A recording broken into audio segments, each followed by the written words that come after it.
Let's talk to those who are at the conventions. Rita Ferrandino was in Philadelphia with the Democrats, and Christian Ziegler in Cleveland with the GOP. And thank you both for being here tonight. Thanks, Ray. And you just got back very recently, didn't you? I just got back. So what are your thoughts about your convention? Well, I have to say that I was at 2008 and 2012, and this was by far the most well-organized, most inspirational convention that I've attended, and it was just out of the park. What did you think about the Democrats' convention? I thought it was a complete disaster. I know you'd say that. No, really. I mean, when you look at it, they kicked off their convention with their party leader having to resign.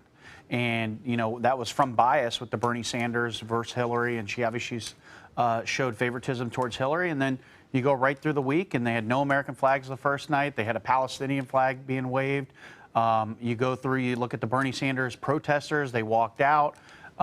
There was just nonstop throughout the week. It seemed like there was something every day, and they definitely weren't unified. Oh, well, you have to give me a chance to, I have to take that one. Okay, first of all, the most incredible part about the convention was that everybody came together. And what really worked so magically is when Michelle Obama got up there and gave testament and witness to why Hillary Clinton was the most qualified person to be president of the United States. And then from there, it just was person after person, witness after witness, talking about how she was highly qualified on the national security front, how her record in education and health care was what would be able to drive the country going forward. We had more military leaders stand and give testament for Hillary Clinton than ever before. And frankly, there were 40,000 American flags in that auditorium on the last day. And you can't just, they had to pass them out. You just can't manufacture 40,000 flags. They were all there. It was completely planned and executed to perfection. Well, the way I heard them both described in a thumbnail sketch, and I'm generalizing here, the Republicans were about anger and fear that things need to change. Democrats about hope and future that things aren't that bad. Well, one of the major themes of the convention was exactly that, is that America is already great and that we're going to just make it greater. And I think one of the things you saw at the Democratic convention was they spent a lot of time contrasting what Hillary Clinton's presidency would mean as opposed to a Donald Trump. And one of the primary reasons is that she is not only highly qualified in all of the major things that she's done, being having been Secretary of State, having been an acclaimed senator who brought great monies to the victims of 9/11. I mean, the list goes on and on. What she did was starting the Children's Relief Fund in Alabama at the very beginning of her career from today. It was just a litany of accomplishments the woman has had. They had to paint this as hope and that we're continuing going down the right path. Well, of course they would have painted it as hope. She's clearly running for Obama's third term. That was clear from this convention. He fully embraced her. That was the message. And it's interesting when you look at Hillary Clinton the whole week when they talk about her term as Secretary of State, they measure her success in how many miles she's flown around the world instead of accomplishments, because she has really zero accomplishments. Well, you know, they were using that as a contrast because of what Donald Trump has. Well, that's because that's the only thing she's done is she's traveled, she's had titles, she doesn't have a clear record, and that's what I think we saw last week as well. That is absolutely not true. And what does she accomplish as Secretary of State?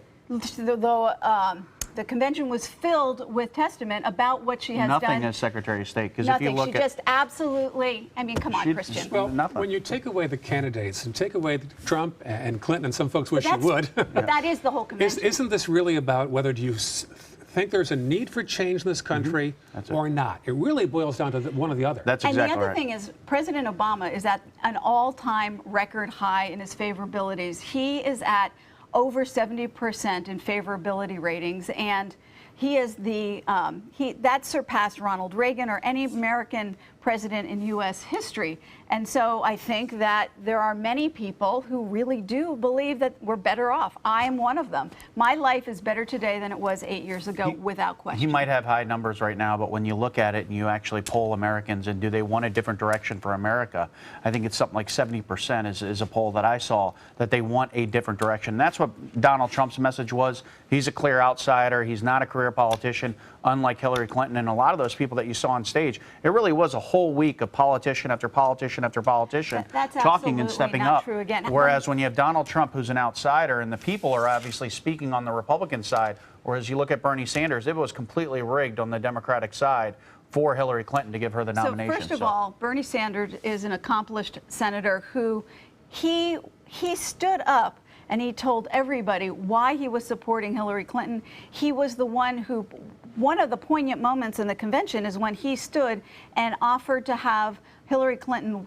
win the nomination by full acclamation, and the place went crazy. And that was after the Bernie Sanders supporters had walked out and they started filling the seats with paid actors. That's they actually absolutely not they true. had ads out there, and that's how they filled the seats. Now, the CNN poll came out late this afternoon. Maybe you haven't heard about this yet. Latest poll, keep in mind it's just after the Democratic convention, and Clinton leads 52% to 43% in a two-way race, which it's not going to be with Gary Johnson and also the Green Party candidate, Jill Stein. But I just need I have to, there were not paid people put into seats by Bernie Sanders, folks. There was huge long lines of people wanting to get into the convention. There was no paid people, and there were many people wanting those seats who couldn't get them, who were waiting outside. There's people that have covered that. So. Okay, well, let's move on to the next point here. Now, Christian, your candidate, Donald Trump, you like his candor. You've told me that 100 times. You think he is painting outside the lines, which people want. But there are some borderline voters who would like to vote for him, but it seems each week he says or does something that distances them. He could probably get a lot more support if he could dial it down a notch and not say some things he's saying. That's true. But when you look at Donald Trump and you look at the Republican primary, they said the same thing during the primary. And here he came out with a lot of accomplished people. You look, there were 16 other people running in that primary, and everyone told him, dial it back, don't be yourself, get staff involved, listen to your advisors a little bit more. He didn't. He ended up winning. So I think conventional wisdom is being thrown out the window during this race, and I think it's going to continue. Would I like for him to dial it back on some things? Maybe so. But again, I think that the voters, especially in the middle, are finally, they're tasting what it's like to have a candidate that's not totally scripted, that's not run by staff, not run by advisors, speaking his mind and going out there. And I think that's what you're seeing with Donald Trump.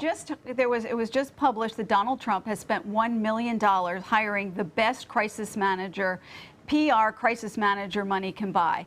And that is what the campaign is having to do. So don't give me that he's just busy out there. He's got an entire cleanup crew that's been hired to come in behind him, Christian. This is where Hillary Clinton has a lot of trouble. I'm glad that you brought up resources, because Donald Trump has 60 staffers. She has 600. Well, of Donald course Trump she has would. run 0 ads. I think she's run like over 30,000 ads at least around the whole country. And again, they're neck and neck. I mean, a poll last week after the Republican convention, he got a bump. He was over Hillary. Now she gets the bump. It's really even when you look at it. But she's spent a lot more. She has a lot more resource, a lot more overhead, and he's still tied it up. First of all, that CNN poll that came out today is not even. That's a pretty big. That's a 10-point bump. Yeah, but last week he was was up. Not a it's going back and bump. forth. It's it was. early. They were his convention bump got him even. Now her convention bump got her at 10%. What about the timing of the WikiLeaks? Just unbelievably disgusting. That what the FBI is saying is that Russia has been involved in tampering with our elections. This makes Watergate look like a kids' parade. I mean, I cannot believe that people are not deeply outraged that Donald Trump is calling on Russia to be tampering in our presidential elections. And I think what it's really going to do is I think the world is now paying a lot of attention, and a lot of the negative spin that Donald Trump's been getting is can he be trusted on national security when he does things like this? This is serious. Russia is, this is serious, Christian. Ray, this is humorous, because when you look at the Democrats, this is right, because when you look at the Democrats, Hillary Clinton, let's back up and let's talk about Trump's statement asking Russia to go find these 33,000 emails. These are emails that Hillary Clinton has come out and said, they're about yoga, they're with my husband who's never used email. He said he's never used email. These are just casual emails, but yet somehow there's a national security interest or worry that if Russia found those emails, that it would be an issue. No, that's exactly what the Democrats have been saying. That. Let me finish. What it is about is that he asked Russia to tamper in. That's why you saw. But why are you outraged if the emails have nothing to do with national security? So you either have to. I am completely outraged. We would ask one of our enemies if there's in this national country. security items in those emails, you should be demanding that we find them as well instead of sweep them under the rug.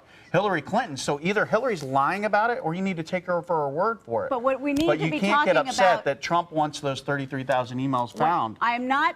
What I'm upset about is that he thinks it's appropriate foreign policy to be saying to our adversaries. Why aren't you as upset with the fact that Hillary Clinton shared classified top secret information with our national security information in there? Why aren't you as heated and as upset that that occurred? Because Whereas you're upset that Donald Trump made a comment at some press conference. Because I trust Hillary Clinton, who was Secretary You're of State. the only one in US America to trust her. Well, All right, we certainly had both sides tonight, and I've enjoyed watching this. I'm going to make some popcorn next time and enjoy it. So we did say that tonight was about talking about the recap of the Democratic Convention. So I think that we never got a chance to talk when we did the recap on the Republican Convention.